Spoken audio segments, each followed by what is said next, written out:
Preposição. É uma palavra invariável que serve para ligar termos ou orações. Quando essa ligação acontece, normalmente é uma subordinação do segundo termo em relação ao primeiro. As preposições são muito importantes na estrutura da língua, pois estabelecem a coesão textual e possuem valores semânticos indispensáveis para a compreensão do texto. Tipos de preposição. Preposições essenciais, palavras que atuam exclusivamente como preposições. Exemplo: a, ante, perante, após, até, com, contra, de e desde e etc. Preposições acidentais, palavras de outras classes gramaticais que podem atuar como preposições. Exemplo: como, durante, exceto, fora, mediante, salvo, segundo, senão e visto.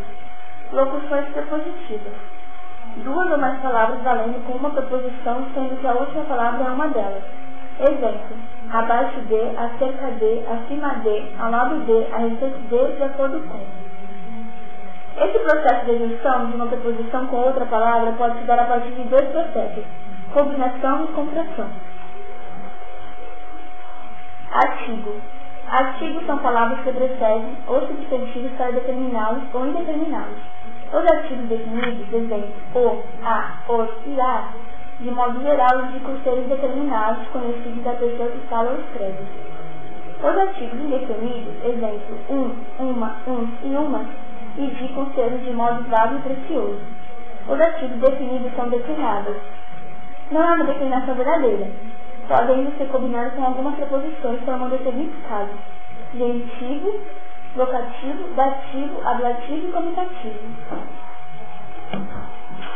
Conjunção. Conjunção é uma das 10 classes de palavras definidas pela gramática. As conjunções são palavras invariáveis, que servem para conectar orações de dois termos da mesma função sintática, estabelecendo entre eles uma relação de dependência ou de simples combinação.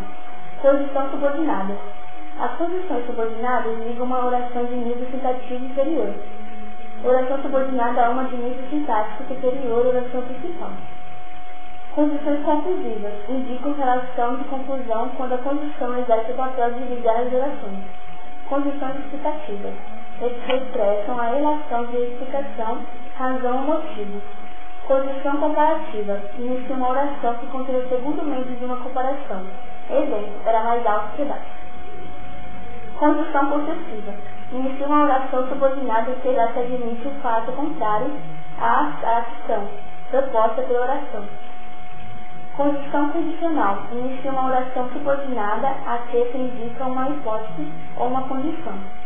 Conjunção final inicia uma oração subordinada que indica o final da oração. Advérbio. Advérbio é a classe gramatical das palavras que modificam um verbo ou um adjetivo, ou um outro advérbio. Nunca modifica o substantivo. É a palavra que invariável indica a circunstância em que ocorre a ação verbal. Apenas os advérbios de quantidade, de lugar e de modo são flexionados, sendo que os demais são todos invariáveis. A única flexão, prioramente alta, existe na categoria dos advérbios, e é de grau. Advérbio superlativo. Aumenta a intensidade, longíssimo e pouquíssimo. Advérbio diminutivo. Diminui a intensidade, contínuo e pouquíssimo. Interjeição. As interjeições são palavras invariáveis que exprimem estados emocionais ou mais claramente sensações e estados de espírito, ou até mesmo serve como auxiliador expressivo para um interlocutor, já que lhe permite a adoção de um comportamento que podia dispensar estruturas linguísticas mais elevadoras. As interjeições podem ser classificadas como sentimentos que traduzem. Exemplo: alegria, oba, viva, salvação, oi, olá, alívio, ufa, ufa, desejo, tomara queira Deus.